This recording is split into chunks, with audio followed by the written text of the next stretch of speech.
We want to say thank you for listening. So our sponsors have given some great deals in this episode. Check these out.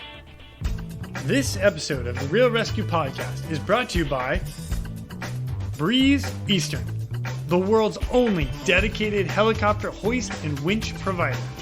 AWSC, because when lives are at stake and conditions are challenging, clear communication is of the utmost importance.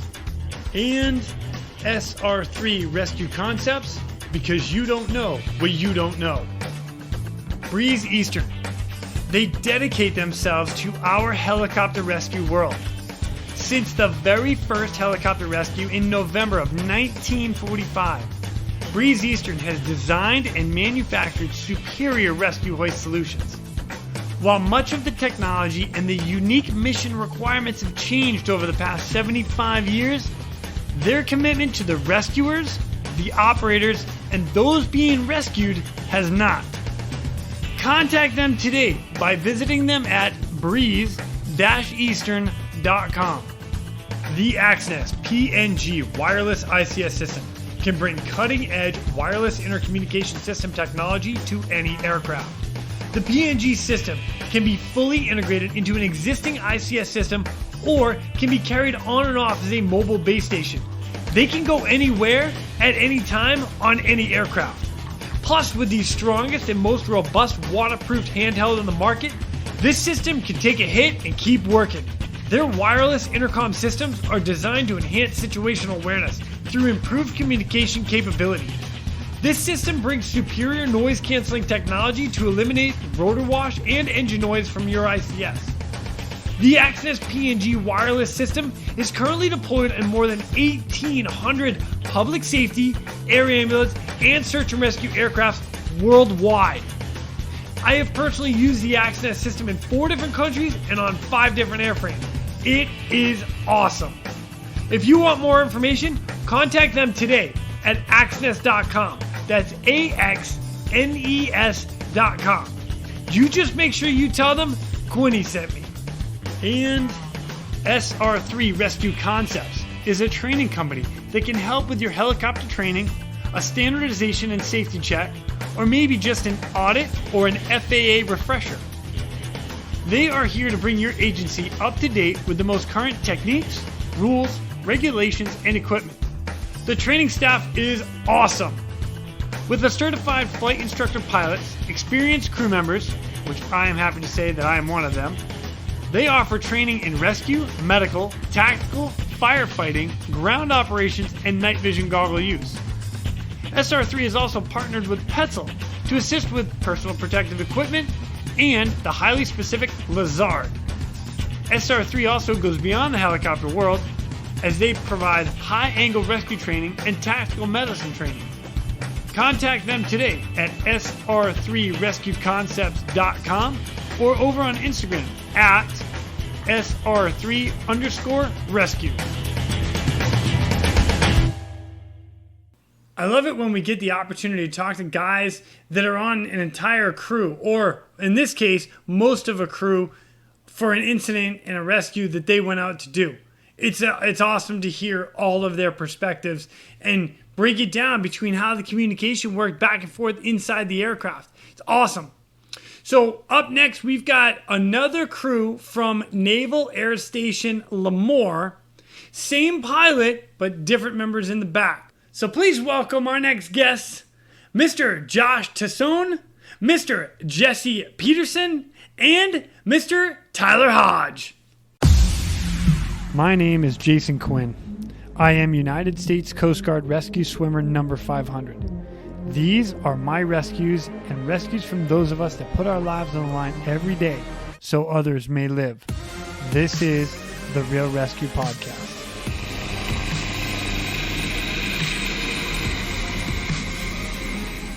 Ladies and gentlemen, welcome back to the Real ResQ. Man, I got some guys that are coming back to us. If you haven't listened to it already, episode 47 with the Naval Air Station Lemoore in Lemoore, California. Is that in Lemoore? Yeah, of course it is. Yeah. Why wouldn't it be? Yeah. The town is named after the Air Force base or the Navy base. Navy base. Sorry. Navy base. Don't mix them up. Josh Tessone, lieutenant, right? You still a lieutenant? Still, Okay. yep. Still just checking. Yeah, still. Okay, we're gonna make it sound good. Yeah, he's a lieutenant. Woo! He was on here and told us an amazing story that they were doing up at like 12,500 feet, a side of a mountain, rappelling in, hoisting out, zero gas, nothing on the aircraft. All amazing. Well, we get to have him back with a whole new crew. This time we've got his crew chief, I guess. Yes. Mm-hmm. Is that Yep. all right? Jesse Peterson, man, welcome to the Real ResQ, guys. Awesome. And Josh, good Thanks. to see you Glad again. to be here. Yeah, thanks. Totally stoked. So the reason I have you guys back is because I'm scrolling through Facebook because I follow Josh. Yep. And I was stalking him only a little bit. And there he posts like, hey, congratulations to the crew that all 4 of you guys on the crew earned a Distinguished Flying Cross for rescues in or during the Creek Fire in 2020. So we get to hear a little bit about that story, and I'm pretty freaking excited about it. And before I go too far, let me just read, like Josh sent me all this stuff. The last paragraph of this 6-page memo says this: the crew of Lasso 02 flew a combined 7 sorties totaling 10.2 flight hours and rescuing 46 civilians and 4 dogs from mortal danger.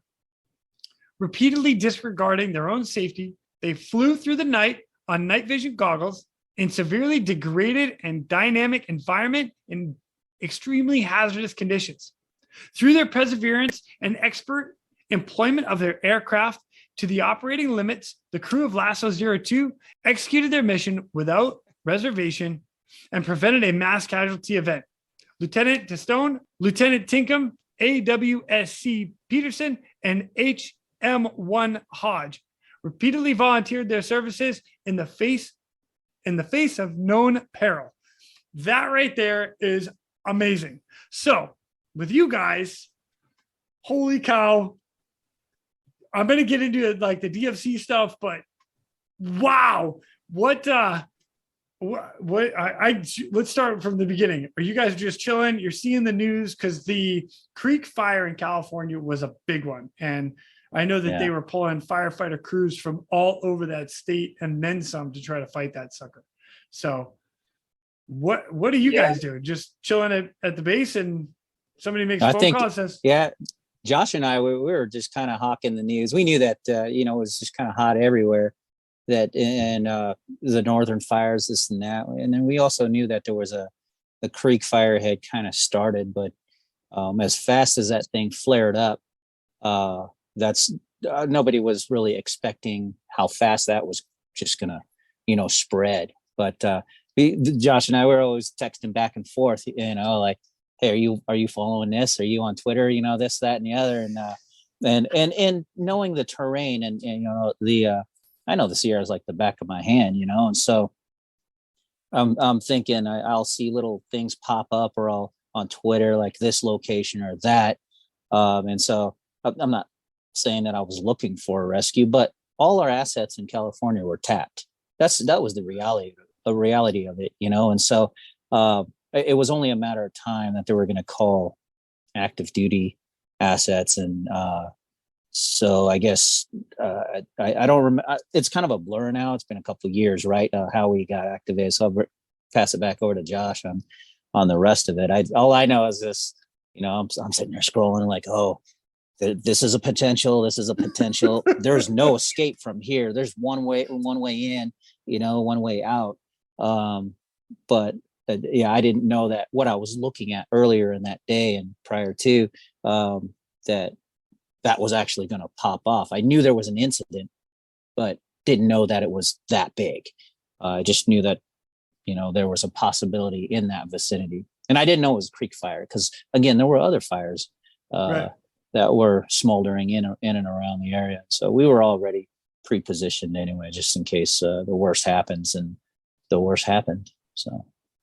Yeah, we were on duty that weekend, and the first day when it lit off, we actually got called because it was kind of an all-hands effort. Cal OES was just reaching out towards all the assets that were available because they had word of like a mass casualty event up around the Mammoth Pools area. So the National Guard was already stood up in Fresno, working out of the international airport there. And we launched and started actually heading up that way. We got past Fresno, turned around because they wanted all the assets to brief in Fresno. And then as we were on our way back to Fresno, we got retasked with a group of 2 hikers that were cut off by the same fire, but a different location. So we went out and did that one, picked them up, went back to Fresno to drop them off.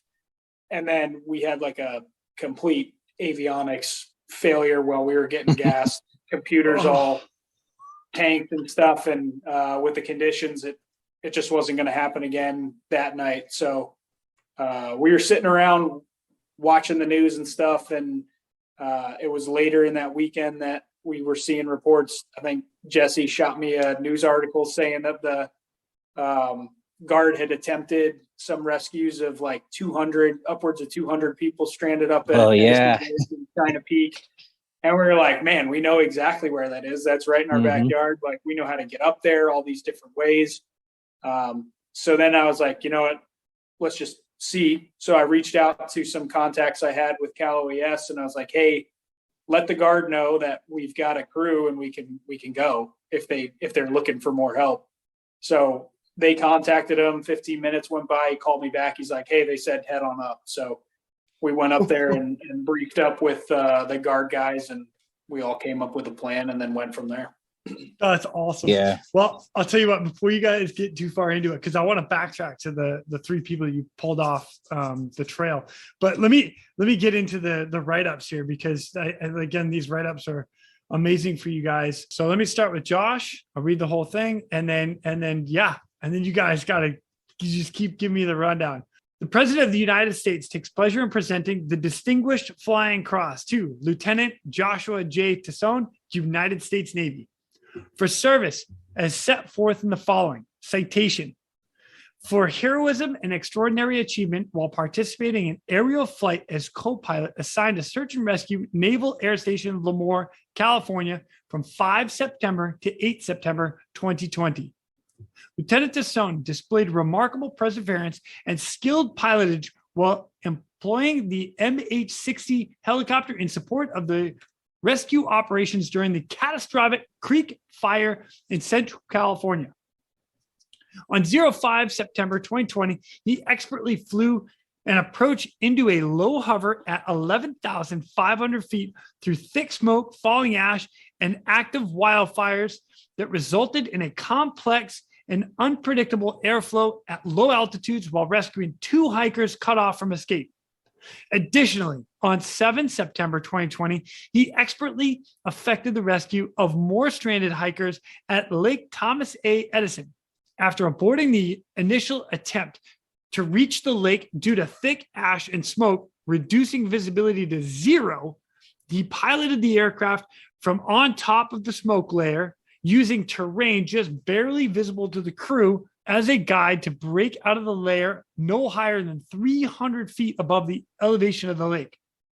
Over the next 10 hours, he flew 3 trips to the site, each time maneuvering the aircraft to a precision high altitude landing. His efforts resulted in the rescue of 46 civilians and 4 dogs from mortal danger in the face of rapid advancing wildfires. By his steadfast efforts, superb airmanship, and selfless dedication to duty, Lieutenant Tessone reflects great credit upon himself and upheld the highest traditions of the United States Naval Service. God, I love these write-ups. Hoorah! Okay, let's go on to the next one. It's kind of same thing, but you know what? It just sounds so good, and I love it. So for Jesse, the President of the United States takes pleasure in presenting the Distinguished Flying Cross to Chief Naval Air Crewman Jesse T. Peterson, United States Navy, for services set forth in the following. Citation: for heroism, achievement while participating in aerial flight as crew chief assigned to search and rescue Naval Air Station, Lemoore, California, from 5 September to 8 September 2020. Chief Peterson displayed expert knowledge and steadfast perseverance while employing an MH-60 helicopter in support of the rescue operations during the catastrophic Creek Fire in Central California. When his crew was requested to Rescue 2 hikers cut off from the escape by wildfires on 5 September. He removed all but the minimal rescue equipment to configure the cabin for high altitude and high gross weight operations. While clearing the aircraft through the dense smoke, ash, and open flames, he spotted the hikers and talked the aircraft into position for an expeditious recovery. On 7 September 2020, the crew was called again to rescue more stranded hikers at Lake Thomas A. Edison. Over the course of the next 14 hours, he cleared the aircraft of hazards and obstacles near zero visibility conditions due to smoke and ash, and managed the placement of people and gear to optimize the efficient use of available space over 1 aborted attempt and then 3 successful trips to the lake. His efforts resulted in the rescue of 46 civilians and 4 dogs from mortal danger in the face of rapidly advancing wildfires. His steadfast efforts, superb airmanship, and selfless dedication to duty, Chief Peterson reflected great credit upon himself and upheld the highest traditions of the United States Naval Services. Gosh, you guys, dude, this is sick. Like, all right, so let's back up to the first one. So you guys fly out. You've got a couple hikers that are in danger. First question: how did they get in touch with anybody? Did they have a radio, a cell phone? Do you know? She hit the Garmin. Yeah, Garmin SOS. Oh shit! Oh yeah. Okay, so they hit that Yeah. SOS. Pew pew pew. Signals are going off everywhere, and then, she was upset, by the way, that she was an avid hiker, and she did her best. She just wanted to be one of those people that never had to push that button, and she finally, uncle, and she's like, got to do it. So. And then the whole ride back, they were worried about how they were going to pay for it. So. Yeah. It's already paid for. It's called taxes. Yeah, they were happy to hear they'd already been bought into it. Mm-hmm. Wow. So, all right. So they hit the SOS button. You guys start coming on scene, like flying through smoke, ash. I mean, like I've seen it. I've flown around it, but I've never flown through it. So yeah, I think what happened. We ended up getting. I don't recall how we got the wrong coordinates at first. The issue was there were so many SOS type Garmins going off.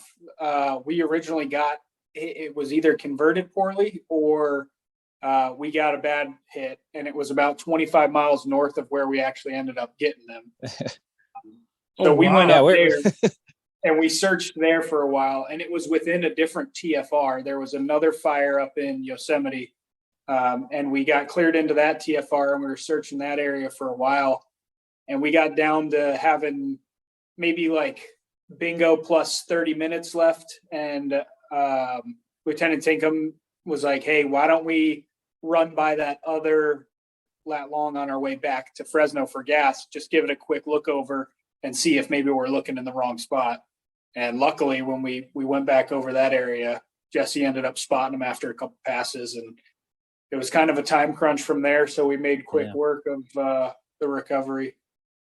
And how did you do the recovery? It was 5:00 in the afternoon, right? But apocalypse, 5:00 in the afternoon. The sun's supposed to be high.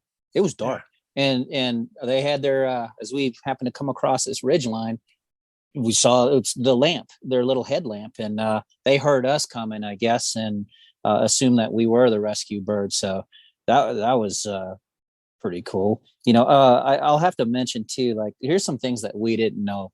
We didn't know that there was basically whatever that thunder condition, like they were hugging the rocks down there because the hairs on the back of their on their arms and everything there was standing up from the rapid rise of the pyro clouds. You know how that a big fire will make its own atmosphere.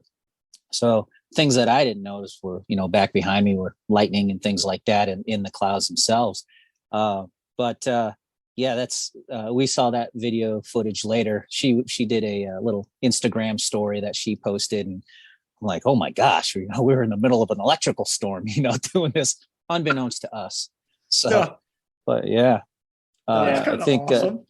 Sort of. Yeah, Hodge kind of caught the worst of that when we did the recovery too, because So they were huddled up near a little lake just down from the peak of Madera Peak. I think it's called like Burrow Lake or something, but they were down there by the water thinking worst case, if they needed to, they'd slip in.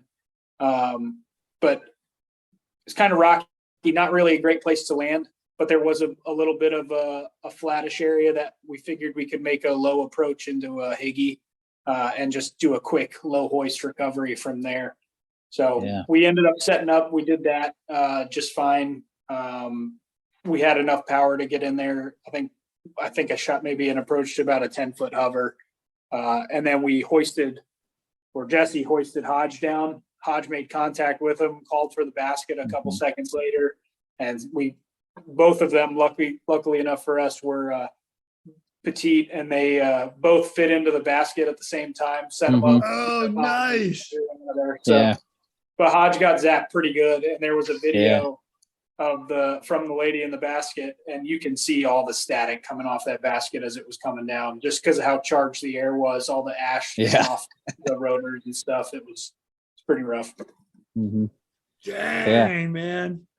We should tell Hodge to let it touch the ground first. Just throw that out there. Well, that's the thing. It was, and if it's still lighting up.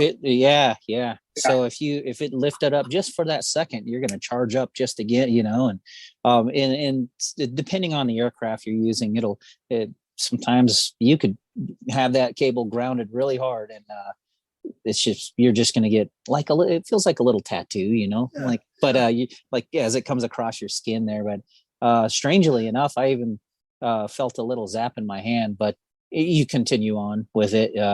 But it's not like the jolt through the entire body. It was just like, ooh, yeah, he's probably getting zapped down there. I think I saw him grab it too, once, and I started laughing. We have a wireless ICS, and he's like, you guys are using wireless ICS. Oh yeah. Oh, that's fantastic. But I've been trying. So yeah. Let me come back to that in a minute. Yeah. Oh, anyway, yeah. Several times, he's getting jumped at like that. I start laughing over ICS. It's just what we do, right? But anyway, we continue. I was having fun with it, but I think that was my coping mechanism to all the crap that was going around, or that was going on, and the intensity of the flight. But so I'm just kind of laughing through it and enjoying it as much as I can. So anyway, yeah, he definitely got jolted several times, and especially when I sent it down the second time, and it was just a slick hook. After I got them inside with the basket, and situated, I sent it back down real quick, and he jumped on it. And as soon as he picked it up, he's just like toughing it out, like, gosh, dang it. So I knew what was going on. I'm like, all right, I'm going to snatch you up. I say, hey, Tyler, I'm going to snatch you up real quick, just to make it quick. He's like shaking his head like this. So yes, please. Yes, please. Yes, please. Yeah. Zipped him right up. Oh man, that's awesome. But all said and done, I think we were in and out in like 15 minutes tops. Yeah. It was quick. We were low on gas, and they were ready to go. They looked like chimney sweeps, but when we got them in the aircraft. Oh yeah. And that it was completely, it looked like, like the sun had gone below the horizon. It was so dark right there. And we actually had to turn the lights on, the searchlight and all that stuff, just so I could kind of look down and see them. And it was very odd, when it's supposed to be bright outside, and you're like, I had to turn my searchlight on and everything. So yeah. No way. Just from the smoke.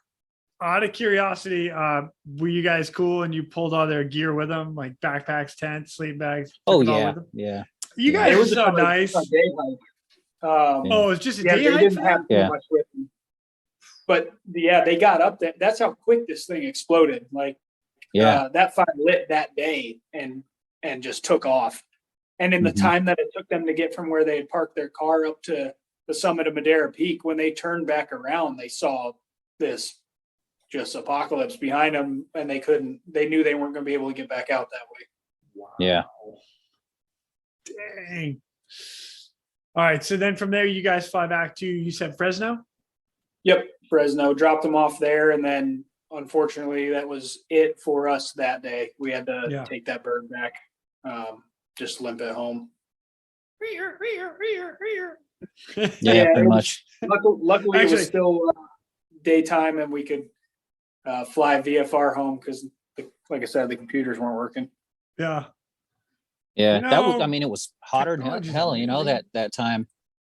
It was a really hot weekend, and so the temperatures were already 100 degrees, and so plus, and I don't remember how. I just remember it being stupid hot. So yeah. Which always wreaks havoc Avionics. on avionics. Mm-hmm. Man, gosh. Well done, you guys. Holy cow. So let me go back. So you guys are using wireless ICS. That's amazing. Do you know the system you're using? TrueLink, Access, or Yeah, it's Telephonics, the TrueLink system off of from Telephonics. Right on. Yep, I've used it. I like it. If anybody out there does not have wireless ICS with the guy on the ground, it is an absolute game changer. There's nothing like it. When you can have a conversation with a guy on the ground, be like, "Dude, what are you doing?" And then he looks at you. What are you doing? Yeah, absolutely. It was a complete my compare and contrast was in 2002 is when I started flying, and I go from the newest helicopter the Navy had, which was the H-60 Sierra, and I transferred from Guam to VX-31, and that was they were flying H1, so now I'm the oldest bird in the community, and so you heavily relied on the hand signals and everything. And so after that tour, I go to sea duty, and then I come back out to Guam. Then I went to Whidbey SAR up there in Washington, and they're using the AWSC, and it was, like you said, it's a game changer. I couldn't believe that I did a whole tour without at an inland tour, without AWSC or any wireless ICS. It was incredible. Yeah, totally. I'm full supporter. I don't care what system you get, but get a system, get something. Be able to have a conversation with the guy on the ground is just, and I don't get me wrong, you can use radios. Yes, I get that too. But to be on ICS and hear the entire conversation, all the brief. Oh yeah. Yeah. No, it's a complete essay builder for everyone. Yeah. Big time.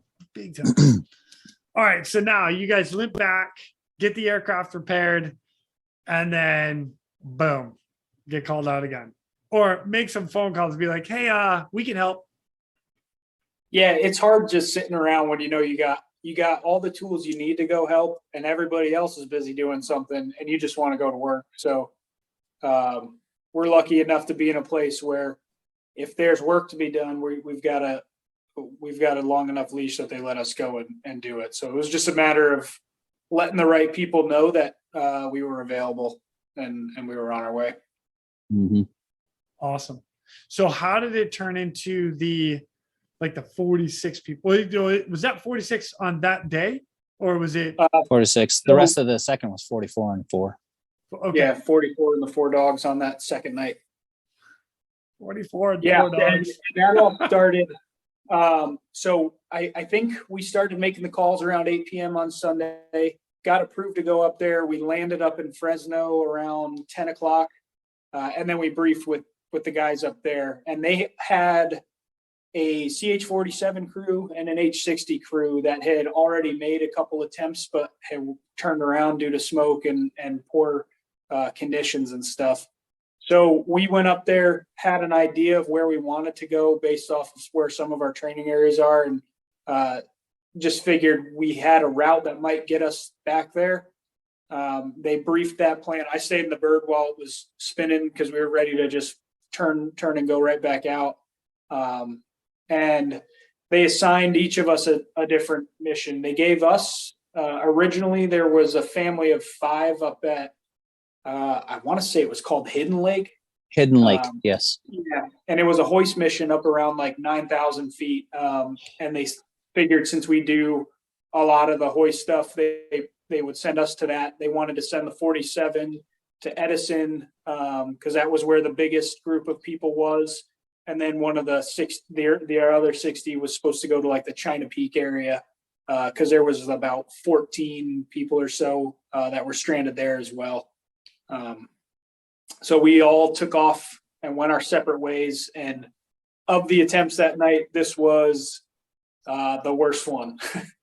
So yeah, we were unsuccessful on this one. And if Jesse wants to jump in, he can. The one thing I'll start off with was when we took off out of Fresno, we talked to the approach controller just for them to watch us as we were going out, because it obviously wasn't VFR even in Fresno because of how much smoke was filling up the valley. And we told them where we were headed, and his response was that he had a large return on his radar scope, like a large precipitation return, and he wasn't sure what it was. And we quickly found out that it was a lot of ash and oh boy. So Yeah. it was Wow. a different style rainstorm, but yeah, it looked like it was snowing. Yeah, like heavy snow, flying through heavy snow. Only it was hot outside. It was very strange. I think we came up with the plan. And like, well, we know this canyon. You know, we know where the several or two main sets of wires that come across. Refresh my memory on which lake that is. That's Pine Flat Lake, and then Pine Flat Lake. Yeah, we were going to follow the North Fork of the Kings River up past Balch Camp, and then kind of hop our way along a few familiar reservoirs until we figured we had skirted the fire, but it did not work. So for a little bit of fire science real quick, what you have is you have what's called a pyrocumulonimbus, I guess they call it, a pyrocumulo cloud. So during the day when it flares up, it goes up, but at night it's called the plume collapses. And so at night when everything cools, all of it just comes down and then fills up the valleys and everything. So I learned that later. So I learned that's really what we went into. Yeah. Anyway, as we were, the idea was like, well, we know these canyons very well. I mean, every single tree and nook and cranny of it. So we'd stick to one side and just kind of follow and until, and then we'd always have, you know, our drop off or our egress. We're like, okay, well, we can spin it around. If we just can't go any further. And so I think, we end up getting up there, going until I'm like, we get over this little reservoir called Black Rock Reservoir. And from what I remember, you know, both myself and Tyler, we got the cabin doors both open in the back, and we're just looking down, looking out, looking down, looking out, you know, trying to back up the pilots as best as possible. And you had a visual, and you had an idea. Okay, yeah, we're here, and we're calling out the little things. Yeah, hey, there's some local names that we have. There's Moyer Spot. Oh, here's the Ledge or whatever. And there's Black Rock, and so on and so forth. And then finally, I'm like, I look up, I pop my head up through the front, you know, because sometimes they call me a hack in the back, you know, but I'm like, just trying to back up, like, what am I getting myself into? You know, I look up the front, I'm like, that's nothing but a black wall. And I know what's behind that black wall. And we all did, you know, there's what we called, it was like a cirque, and we'd have to climb up. It was just so dark. And, you know, I was the first probably to call Uncle and say, like, all right, hey, yeah, here's a great spot to turn around. So let's go ahead and turn around right here. And then we'll at least my thought was like, well, let's circle around, come out, and then turn a circle again, reassess. So, but it didn't happen like that. So I said, hey, let's turn around. We got visuals. I think Josh, you're at the controls. You're at the controls the whole time until after that. So we start. Now there was the moon. The moon was kind of like giving you this like ominous glow. So I think that was providing, I don't want to say great, but the ability to see forward and down and see the little trees popping out of the smoke and everything. But when we turned around, the perspective completely changed. It was like, oh crap, that's where, like, even it just changed what the goggles were letting you see.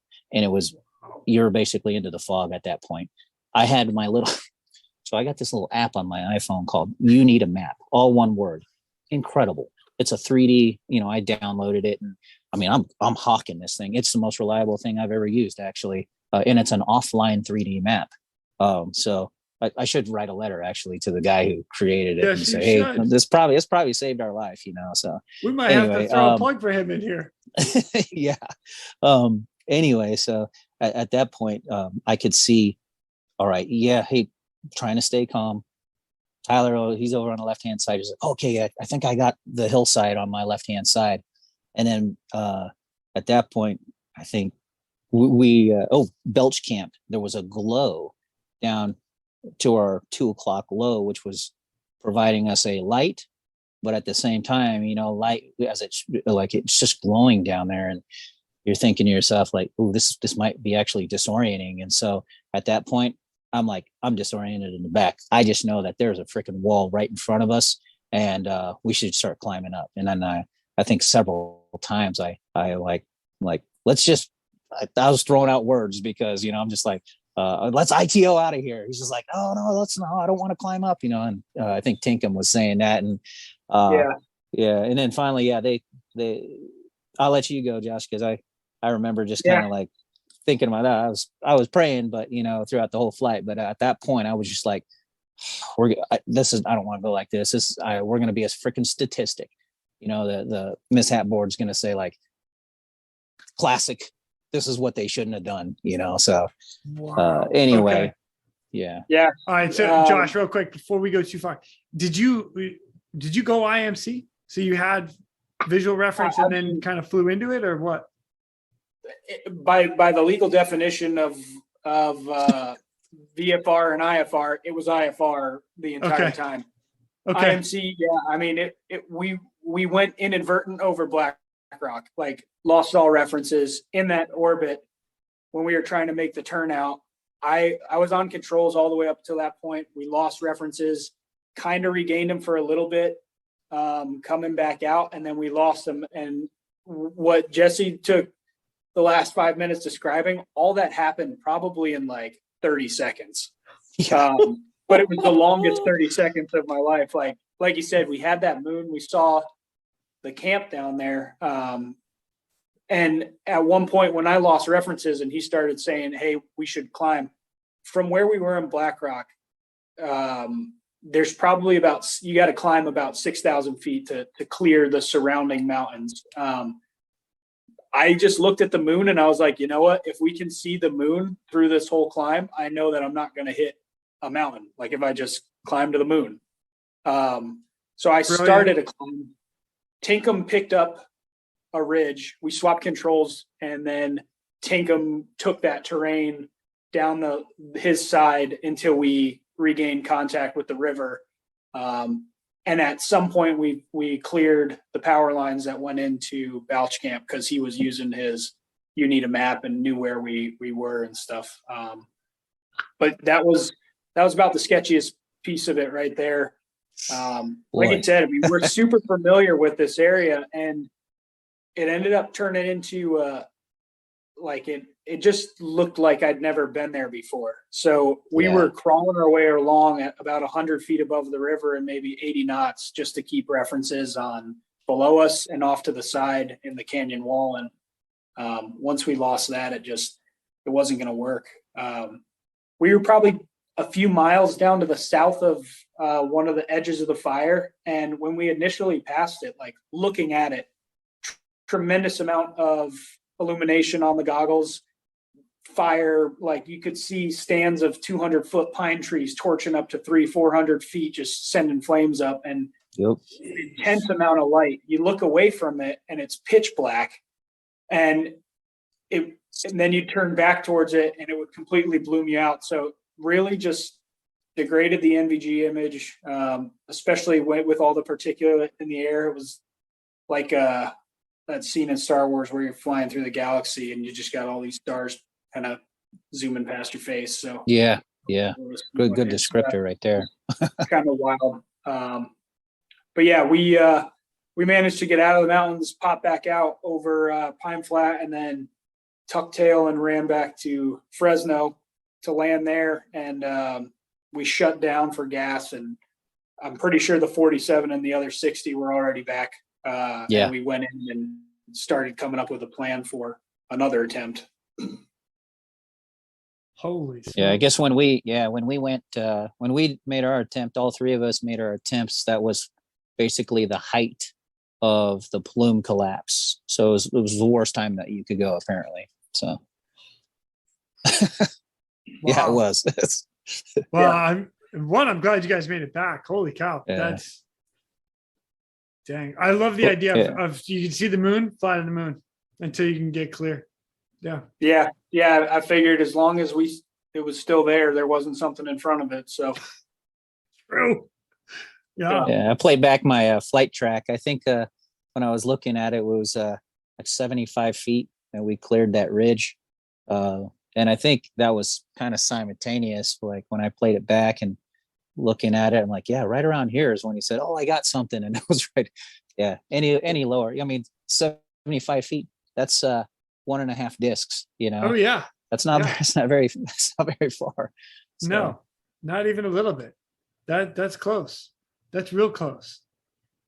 Dang. All right. So wow. So you guys just have this event happen where you go. I assume you had to return RTB, get fuel, and then shut down, and then go back up Yeah, so later. Or we shut down in Fresno and walked into their building, and we briefed up. We debriefed with them, the colonel there and the other crews, and then they were giving us weather briefers. And the big concern was that a large portion, like he was talking about, this pyrocumulonimbus, if it collapses, as it collapses, because it's rapidly cooled, it drives. It's got winds that'll come down with it and drive it out, almost like a downburst, and that Gotcha. can the fire more rapidly, and then obviously degrade visibility and everything to a point where you can't really get in there anymore. So that was the concern.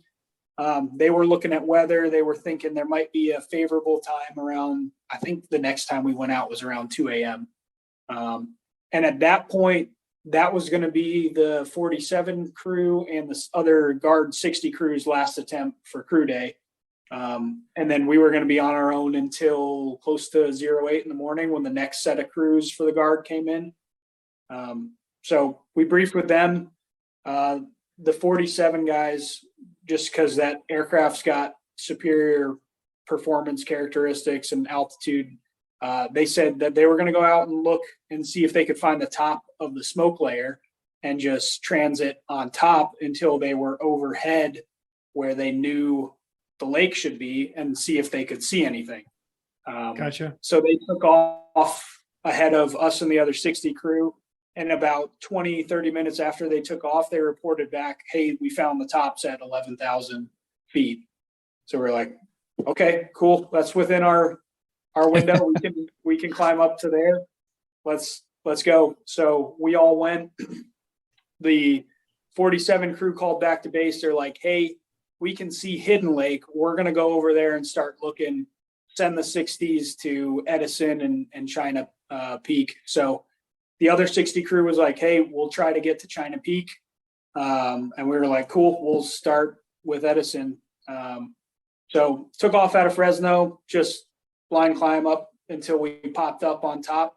And it was gorgeous. I mean, it was like flying on top of a snowbank. I mean, you're up there was nothing but smoke.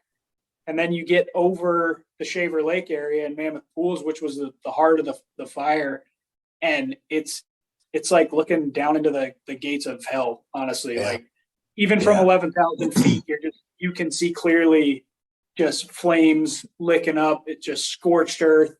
I mean, there's acres, hundreds and hundreds of acres of just black toothpicks standing up with smoldering ground all over the place. And we're seeing that from 11,000 feet. I think we climbed up to like 11,500. And the DA, just because of how hot it was, summertime, was over 13,000. But we'll say that was the only NATOPS limit we broke that night. And we knew that performance-wise, the aircraft was going to be okay. We had the power, and we kind of mitigated it. We were keeping an eye on the clock in terms of time above 10K, and Hodge, being the HM1 stud that he is, had the O2 bottles prepped in case we needed them. So love it. We just trucked out. So for those that don't fly and don't quite understand that, is basically what we're getting into is anytime we go above 10,000 feet, the air gets a little bit thinner and you can start getting hypoxia. And next thing you know, like vertigo, or not vertigo, you get, help me out. You get. Yeah. I mean, if you're hypoxic, you're just kind of, you get delusional. All bad. Impaired. Right. So we want to stay 10,000 feet or below. So that's kind of we'll kind of call it the rule of thumb. Just 10,000 feet. That's usually our limit. But You get up sometimes. You gotta get up a little higher. Oh, you guys. Yeah, Dang. it was crazy. You look north, and especially on goggles, because you can some of that the fire, you could see it, coming bursting through the smoke there, and you're like, man, as far as south as I could see. I look over the window, his window, Tyler's window. I'm like, geez, as far north as you could see, the route we were taking. I'm like, the fire was massive. It was incredible. It was surreal. Yeah. Wow. So.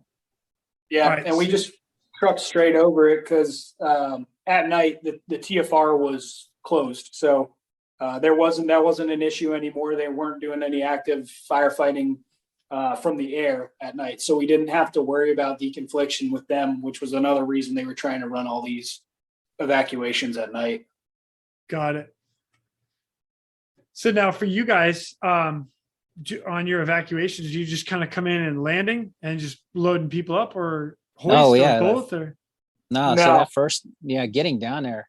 So I'm like, all right, I break out. You need a map again, right? And so I had a little laser as well. That's a really good one, by the way.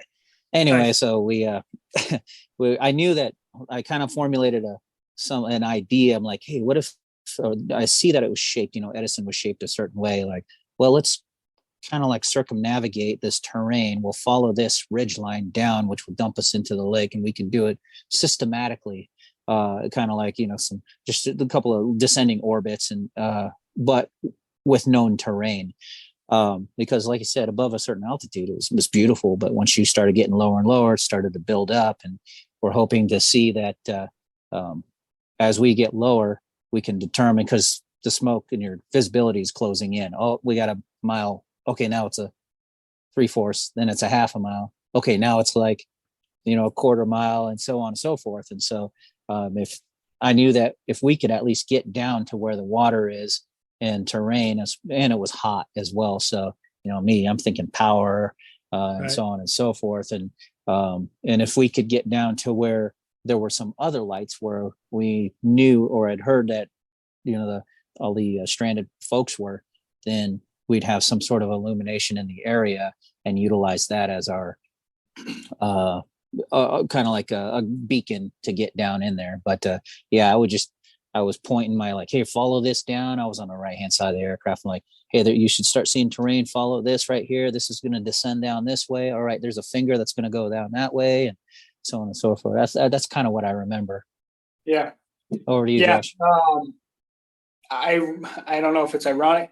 The peak that was sticking up above the smoke layer that Jesse kind of pointed us to, that would flow that ridge line down into the lake, was actually called Graveyard Peak. So we're like, okay, a little ominous, but let's aim for Graveyard Peak and get as close to it as we can. So love it. We got right up next to it, and then we were like, I flew treetop level down. Tinkham was on the maps. They were on the maps, just kind of inside, outside, funneling us down, and we're just flying as high as we safely can above the treetops, but still maintaining references. And we just trucked this ridge line down, and then 200 to 300 feet above the lake is where we broke out, like the sheen of the water, what was left. All the lakes in California are super dry, and Edison's no different. It was probably at like 50% capacity at that point. So a lot of empty lake. And then we made a couple orbits around looking for people.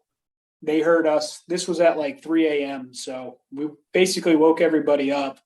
Good for you guys.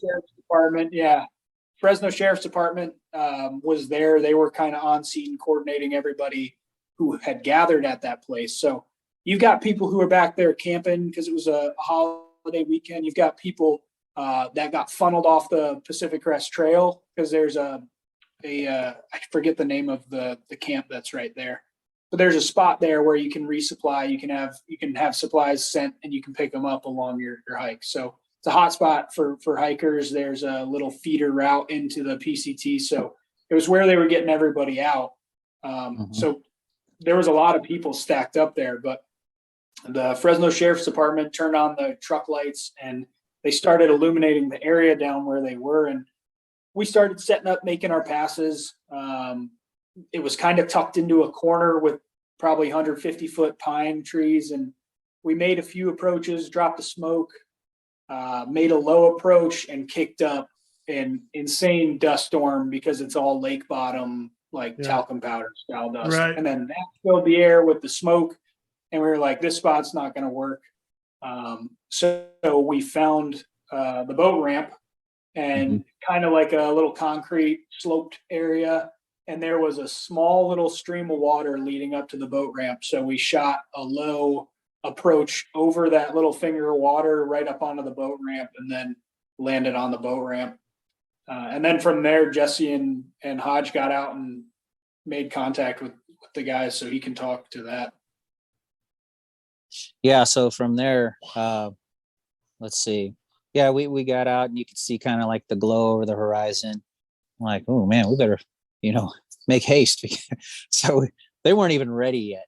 The sheriff had came down and I said Hodge is the one that went up first because I kind of stayed with the helicopter looking at trying to prep the helo, for passengers.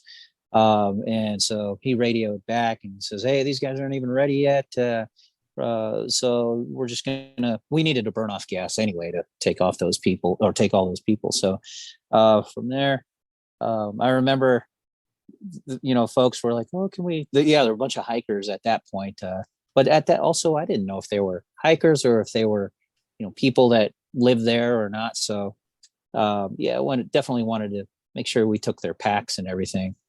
So long story short, in that first pick, it was a bunch of hikers and turns out, and, we did the math, relaying that back via radio and saying, hey, next person is this. And we're really Matt's assing this, really getting it down to the pound. And then I gave them an ultimatum too. I'm like, hey guys, I said to the hikers, I'm like, I need to know how much your packs weigh. And I do absolutely need to know how much you weigh. We got to make this right. Because if we don't, we're going to freaking crash right into this dry lake bed. And we're not going to get out of here. All right. So I had to put the fear in their eyes, to let them know that it is actually serious. Sure, we, put some slop in there, just to be conservative, but there really wasn't much slop that we had to play with just because it was warm. It's definitely high, hot, and heavy. I weigh 125 pounds. Yeah. Soaking wet. No, I don't think so. So I put them to work, and there was this young lady there that actually an elder lady, and she was like, we're going to help these guys out. And so she's like taking charge, and really helping canvas, there was only, I can't remember how many people we got on that far. Maybe it was a smaller number. That was our 11. Okay. Yeah, it was 11, but everybody had probably like a 40-pound pack with them. Yeah. So we kind of, picked it up, and, I picked each pack up too and kind of verified. I'm like, that used my calibrated elbows, to make sure that, that feels about 60 pounds. Yeah. How much do you weigh? And we did it on the iPhones. We had it 2 separate iPhones going, just to, match up our numbers. We'd radio that in. Hey, I got this much weight so far. Can I take another person? They're like, Josh and Tinkham, and they're like, yeah, we'll go ahead and take one more. And okay. Anyway, at that point, 11 was all they had. So we're like, before they could get any more people ready. I don't know what took them so long, but I think it was just trying to prioritize, like the classic Navy sinking ship, women and children first type thing. So anyway, we got them all loaded up, and I had them sit just like, the troops, just kind of had them sit on their butt with their legs spread like this. And then the next person kind of V's in like this, and you stack them up in a V, on the floor. And then ended up putting all of their packs into the bag, into the back up against the aux tank. And it was really tough to close these doors, but it was kind of weird. I think I had to I put Tyler in first, and I closed his door, closed his window, came around the other side, and, we were really packed it in there like sardines. And we picked up and talked about, they were already, talking about their egress plan, because it was going to be a max gross takeoff. And we knew that it was going to be into the dirt. We knew that we were going to, go through that dust cloud. So that was super sketchy. And at that point, so I took all the flights in, and Tinkham took all the flights out. So we swapped controls to kind of give each other a break. And so we had discussed it. We talked about it as a crew, what we were going to do. We knew our SOP is 6% to our wave off, or 6% from what our power available is like our margin. We have to have our wave off torques can't exceed 6% below what our power available is. So say we had 100% available, we got a wave off at like 94. So we were like taking as many people up to what we calculated would put us at that 6% margin remaining. And we knew, so Edison's at like 7-something thousand feet. DA wise, it was probably between 9 and 10 that night. And then we're packed to the brim with all these people. We burnt a decent amount of gas, but honestly, Edison's only 30-40 minute flight from Fresno. So not a ton of gas. And obviously we weren't in a position where we wanted to be dumping fuel out there. Right. Oh yeah, no, not a good idea. Yeah. But Tinkham, we picked up from the boat ramp. The boat ramp was sloped up about 8 degrees. So we picked up, we 180'd on the spot. Power was all good. We verified everything. And then the plan was we were going to stay in that low, kind of lowish Higgy power setting and over that small little strip of water until we got enough forward airspeed through translational to take off and start climbing.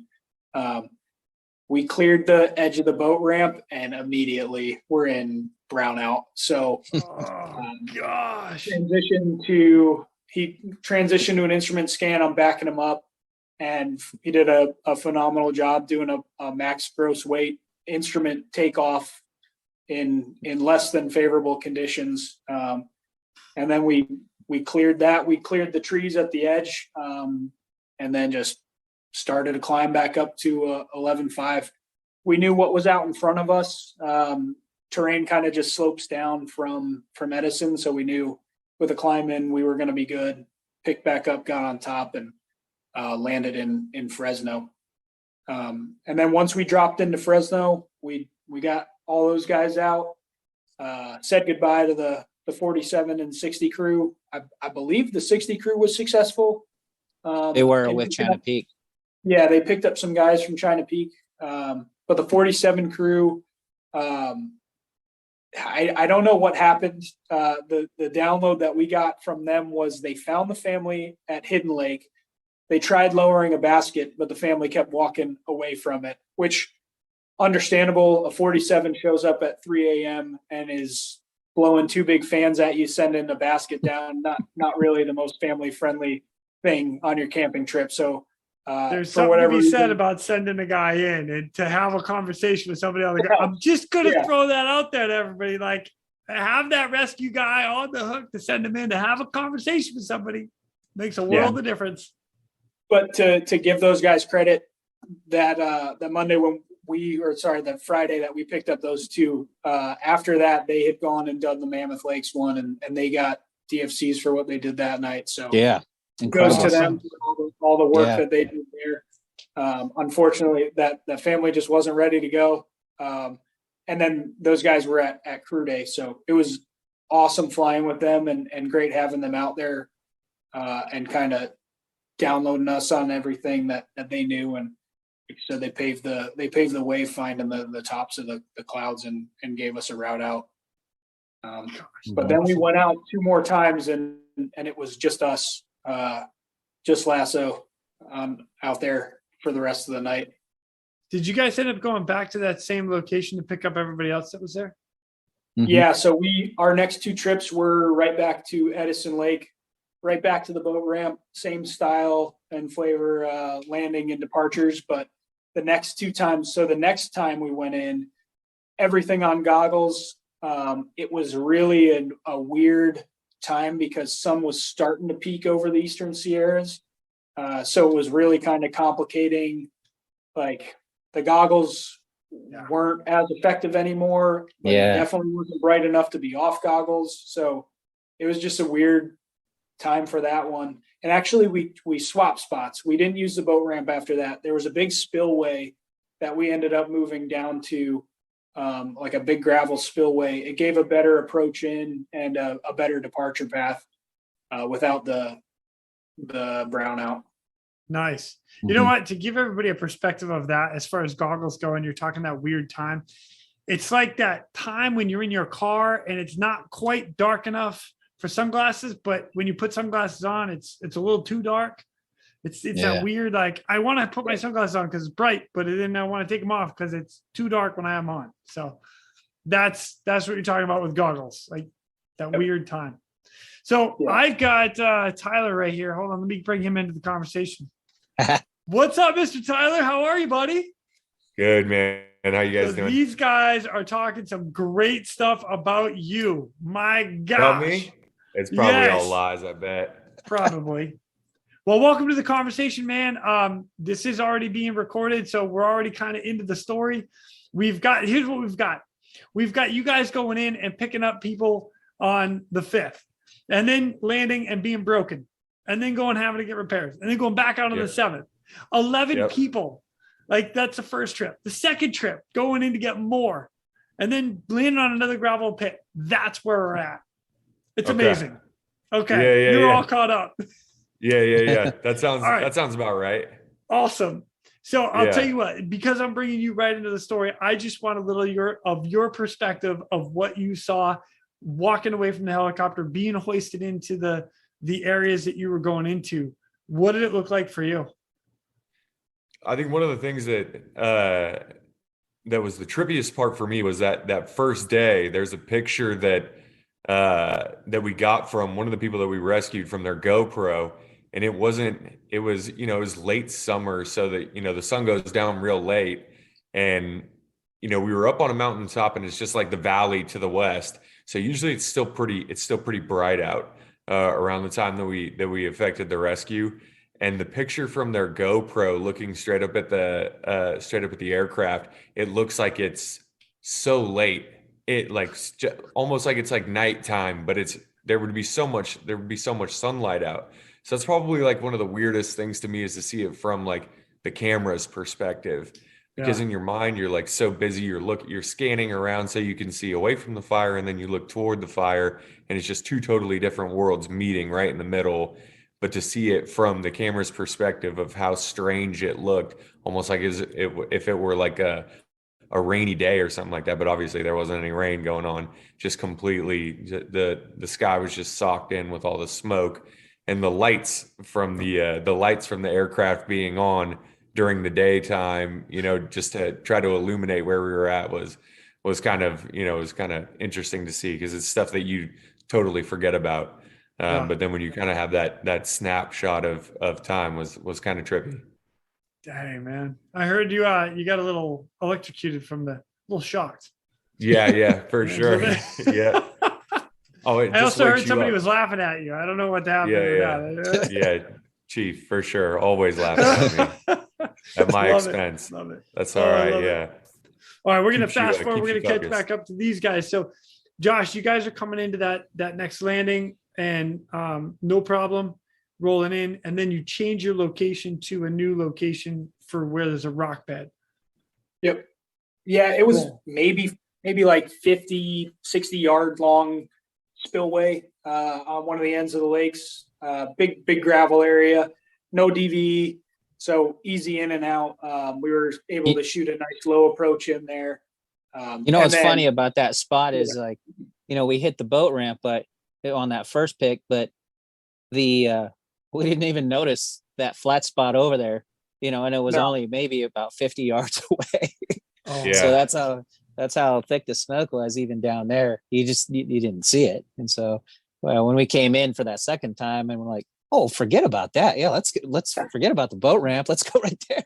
And it was so much more difficult too. Like putting it on that boat ramp was so much more. It was so much harder. So yeah, for sure. Yeah. Anyway, so we landed over there. Go ahead. Oh, I was going to say, so you guys, so you get 11 people on the first landing. How many people did you get on the second one? I want to say this one was either Was it like Was this 17? I think this one 17. Yeah. it was either 16 or 17. So one of the second and third picks, whichever order they were, one of them was 16 and 3 dogs, all little dogs. And then the other one was 17 and 1 dog, and that was a big Yeah. German Shepherd. Yeah. Yeah. So yeah, Oh my I've gosh. personally have never Yeah, seen the that little dogs. The little dogs were the third pick. So the kids and the the kids and the German Shepherd was the second pick. That was the biggest lift. Yeah. And Like sardines. these guys were playing Tetris in the back and made it work. And when they told us the number that they had back there, because we were running our own calcs up front, I remember looking at Tinkham when they said 17, and we were like, "What are you? Hey, how'd you fit 17 people back there?" That is awesome. Everybody was So just sitting in each other's lap. the two little girls, you know. So that helped out. Yeah, we'll send you some of the pictures, but they got a good one of we picked the family on that one, and they had 2 young girls with them, and the German Shepherd was not theirs, if I remember correctly. It was from another guy. No. But that German Shepherd snuggled up like in the laps of those 2 little girls, and all 3, the German Shepherd and the 2 little girls, tanked out before we lifted, and they were fast, sound asleep on the way back. Yeah. Oh, heck, you woke them up at 3 o'clock in the morning, Josh. What the heck do you expect? Dang. All right. So Tyler, let me come to you real quick, because I got a question. So when you guys landed, not only the first time, but second and third, you were communicating with everybody on the ground, kind of setting everybody up. What was everybody's take with like you guys coming in and your direction, like, hey, this is what we got to do? How did you set that all up? Yeah, so I think one of the things that was so confusing on deck is like people were spread. They had people kind of spread out. They were getting all of their stuff organized and everything like that. But even on deck with the Fresno County Sheriffs, it was just organized chaos. So they were just trying to coordinate like as best they could. Nobody was expecting us to make it in. So awesome. I think one of the things that was interesting is I don't know if it was in the documentary that they had done or something along those lines, but the sheriffs were briefing the people and they were telling them, we don't know if anybody's going to make it, but be ready to go. So when we finally did make it in, I think they weren't expecting us. So I was trying to coordinate with them, just, hey, just triage. Hey, is there anybody who's sick, who's injured, who needs to go? So trying to do a little bit of triage. Let's get the older adults, women, children. Let's try and see if we can get them out first. And then as we make subsequent trips, just kind of do your best to organize them, and we'll just kind of load them up as best we can on each run. So they were just radioing people in, and we didn't even know where they were kind of all at. So they were on just a ton of radio chatter, and they were taking the police Vics that they had out there, and then trying to go back to where they had everybody kind of gathered up, because they were waking them up in the middle of the night. And then they were just driving them over to where we were. I think the people they were just as confused as we were as to, where everybody was at and what was going on. So they were just, it was a ton of coordination. And then at each trip that we made got more and more efficient. We kind of got the engine running, and it just got better and better on each trip. Man, awesome. You guys, this is crazy. Dense yeah, smoke, fire all they'd around. They'd say like, all right, cool. We'd have like 14 people in there, and then we're about ready to pack up, and they call us up. Hey, we got room for one more? Like, math. Those guys up front would knock out the math. Like, yeah, let's take them. Yeah. And then we're ready to go. 2 seconds later, like, hey, we've got one more. So there was a lot of that as well. So I don't know if you guys are like me, but yeah, I go back to my high school days, and I'm like, I am never going to use this map. I don't know why I have to learn it. And all of a sudden, you're in the back of the helicopter. One more. Oh, yeah. Plus this and add this, and you're like, oh, damn it. Yeah. Yeah, but I do always have a calculator on me, so there's that.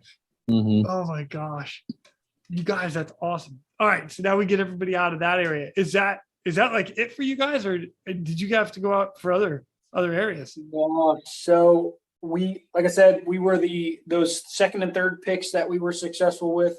It was just us. The previous 47 and 60 crew were done after that first one, and then the new guys weren't coming in until around 8.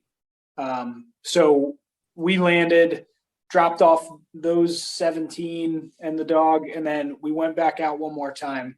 That crew, the next crews got in, started briefing, and after we picked the 16 people and 3 dogs, on our way back, we were basically high-fiving with the new oncoming crews. And since they had crews coming on, we were at our crew day. We'd flown from 8 p.m. the previous night until almost close to 10 a.m. the next day. So we were done after that last drop off. We went back to home and shut down, and that was it. And they were able to, between the 47 crew, oncoming crew, and the 60 crews, they cleaned up what was left up at Edison. Good. So, damn, yeah. You guys, man, that is insane. That's awesome. Well done. Yeah. To you, I got to add in there, like, yeah, one of the things too that sticks out in my mind was we didn't know what was gonna, with the glow coming over the horizon and pending fire. They would come with big packs, everything, and so it was important, for us to make sure we include, especially the locals up there that lived up there, that what potentially was in their bags would be the only thing that they would own, and they would come back to nothing. So we made a very heavy effort to try to bring that as much as possible. And I think the planets aligned when it came to, well, this is all we have for you now. Well, perfect, because this is all we can take. We'll come back for the next, so every single pick, it was, So. Yeah. And the last time we went out, we actually did have to bring a coroner from Fresno out because there had been one fatality out there. It was someone had passed from a heart attack, but due to the fact that the fire had cut off all the roads in and out, they were unable to get emergency services back there. So we had to bring the coroner out there. Yeah, totally forgot about that. Luckily, that was the only. Unfortunately, that was the only fatality out there. It's not. You guys are shooting good odds with that one. 46 lives saved and 4 dogs. It's pretty good. Mm-hmm. I mean, and it's unfortunate. Like I don't want to see anybody perish, but heart attacks and stuff happens, and we do our best to get out there before that happens. It happens. Yeah, and I think that's why we all kind of agreed, even after that awful first aborted attempt, that given the conditions and given the history, like what this fire had showed at the Mammoth Pools area, how quickly it had exploded, and that just extreme fire behavior, we knew it was worthwhile to keep going because all the roads to drive in and out were cut off, and we didn't know. They didn't know. Nobody had any idea what was going to happen in the next hour, the next day, if that fire would get there and surround them. And it was just worth making the attempts to get in there and get them while we could. Yeah. Shoot, Leslie was 8 months pregnant with Mackenzie the night that we took off. So when we went into would that be your wife and your daughter? Yeah, my second daughter. She was 8 months pregnant that night when we took off, and when we got into that first canyon just next to Peterson Bluff, when we hit that wall of smoke, I was like, oh shoot, all right, we need to everybody be cool. We need to get home, And then once we got down and started just following the fire on the river, and we were able to sneak our way back, I was like, all right, that was pretty close. Like, let's if I die here and I don't make it back, my wife is gonna kill me. Yeah, right. For sure. Man, she's gonna be pissed if I die right now. Yeah, totally right. Yeah. I think once we got out of the mountains after that first one, it was quiet for a couple minutes. Yeah. Yeah. So, Just decompress real quick. Yeah, for Yeah. sure. Mhm.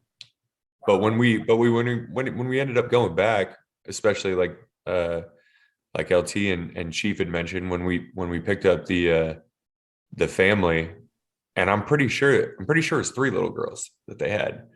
Okay. Yeah, because I remember. Oh I no, think that they had was the the dog. older. The older girl was the daughter of the man that with the dog. Okay. Yeah. I remember the 3 girls, and I remember the littlest one crying. And the craziest thing that made it seem like so small is, Chief, do you remember the training that we went to? What was it, like a month later with the firefighters? Oh yeah. And Mhm. Yeah. the firefighter that we had gone and train with, those were his nieces. We got Yeah. to FaceTime with them. That was What? a trip. Yeah. Yeah, A we month FaceTimed Oh, them for now after like that. a that's month. badass. Yeah, That was definitely worth it. yeah.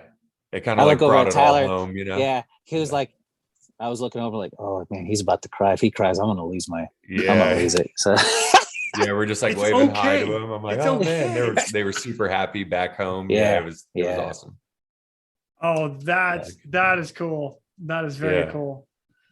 Man, you guys, this has been a wild ride for me. I have loved this entire story. Well done to all of you guys, the whole crew, everybody involved. Again, 46 lives saved, 4 dogs. My wife's going to be super happy to hear the dogs made it. Yay.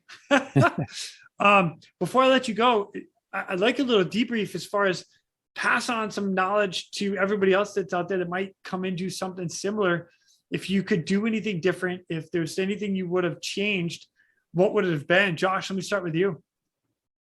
Yeah. So with this one, I don't know if I would have changed anything. I think a lot of things went right, and that is what I would really push to everybody else. Is like, without the crew that we had, and the ability to work together as a crew and problem solve, and everybody was just on the money that night, and that's what kept us from avoiding our own disaster. Without those guys backing us up, without Tinkham backing me up while I was flying, we just worked seamlessly as a crew. We knew what we were getting into, and we discussed it all. We knew we were all on the same page, and kind of went into it all together. When we lost the computers after the first flight, and we're sitting on deck in Fresno, I think we all kind of had a moment where we were like, is this something we can continue without? And we came to the sound judgment piece of, no, you know what, this is not an acceptable degradation for us to continue. We're going to put people at risk. And as a rescuer, you never want to kind of throw in the towel, but there comes a point where I think what sets you apart and what will keep you alive is just being able to recognize when you've hit your limit, and when it's okay to say no, and figure out another day. Yeah, good advice. Their emergency is not our emergency. Don't make it your emergency. Yeah. It's tough to, as a rescueman, to sit there and say that, but man, yeah. Good and one. then being part of the problem, you don't want to be part of the problem. So Right. yeah. All right, Jesse, you're up, man. What about you? Anything you would have done different? Advice you'd pass on? My first response is, don't go into that canyon. But I mean, we didn't know that. What we knew was that we knew that canyon like the back of our hand. We just didn't know it was going to look completely different that night with the environmentals.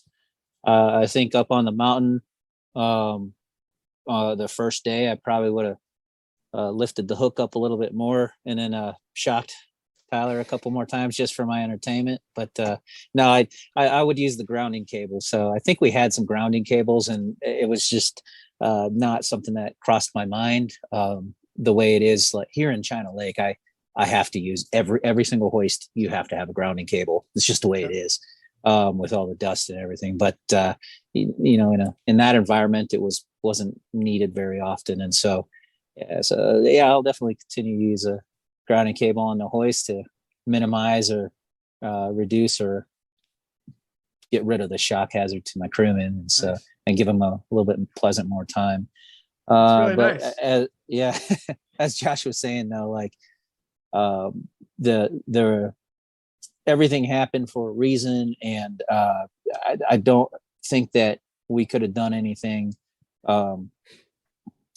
any better, given the circumstances. Everything we did was really calculated, and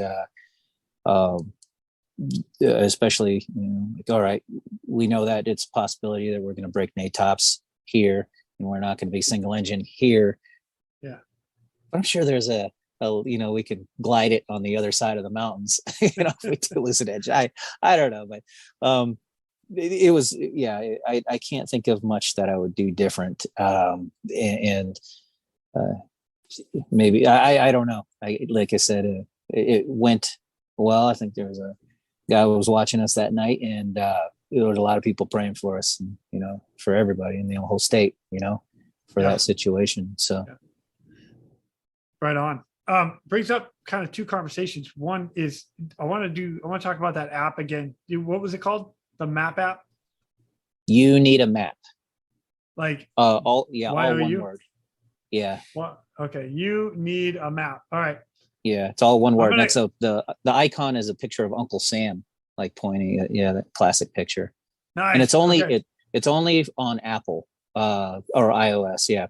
It's Okay. only on iPhone and an iPad, but unfortunately it's not on Android. Right on. But good piece of equipment to know about and have as far as applications go, and being able to use it back in the aircraft offline. So thank you for sharing I still that. use it to this day. Yeah. Awesome. It's very powerful. As simple as it is, and it eats up about 5 or 6 gigs, depending on how much information you've cached and downloaded on your phone of the 3D imagery. Right on. I like that. You mentioned one other thing, and it was, I lost it. Sorry. If I think about it, I'll come back to it, but Okay. yeah, it's good stuff. All right, Tyler, let me come to you.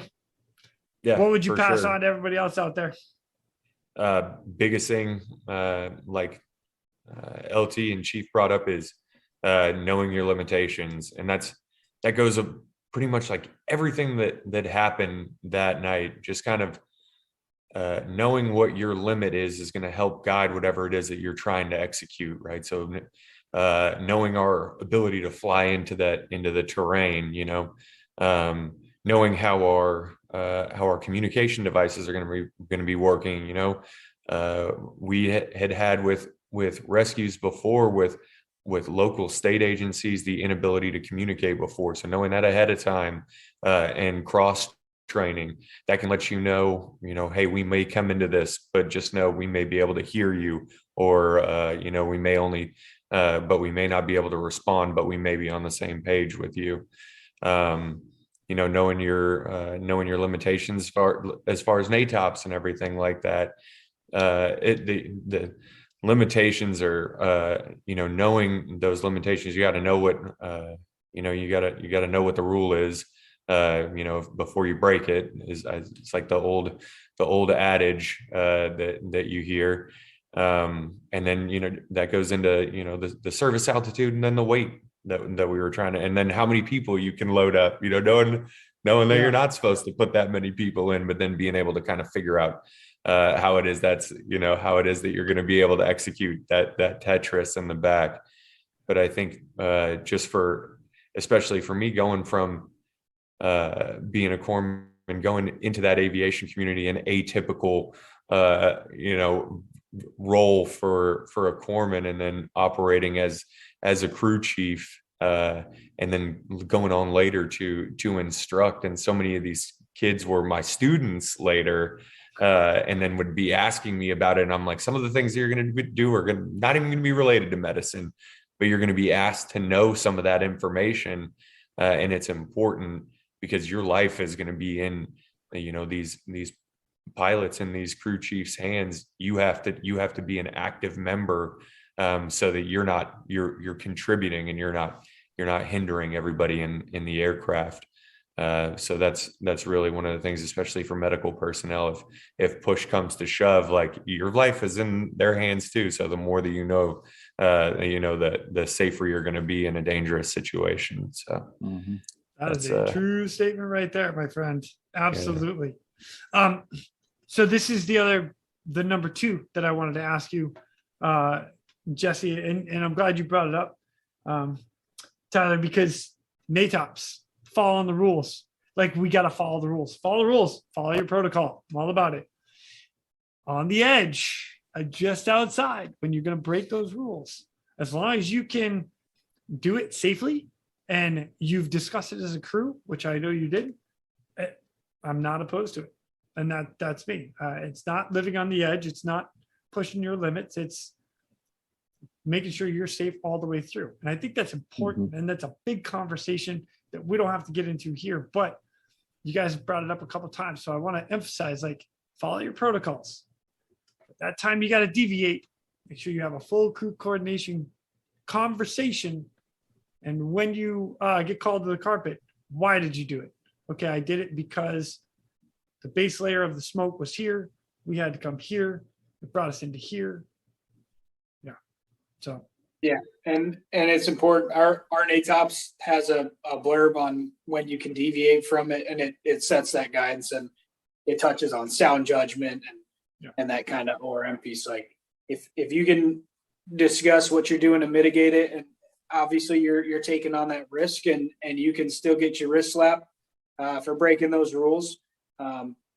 But you got to have a reason why and an understanding of what you're breaking and what risks you're taking on when you break those. Well, that's a great, the other part of that is you've accepted the risk that you're about to do. You've briefed it. You've mitigated as much risk going into that. You know, like you said, Jesse, when you come into the spot of, like, you could probably glide over and down to the next spot because you're at that altitude and come down. You know, you've got a map that has a 3D terrain map right on your iPad. Oh yeah, I was picking out, every 5 mile, like I had breadcrumbs in my head. I'm like, okay, that's our next landing spot. Okay, or we passed. Okay, that's our next landing spot. Other than the obvious place where we couldn't land, where that huge fire was. I'm like, it is what it is. Yeah. So, but that, like I said, it's a great conversation to have, and I don't think it's talked about enough. Of, like, rules are set in place to keep everybody safe. I'm all about it. But if you're going to deviate or you need to go beyond that, brief it, accept it, and then talk about how are we going to mitigate the enhanced risk that we're taking by doing X, whatever X may be. So solid work, boys. Solid work. Awesome. Appreciate it.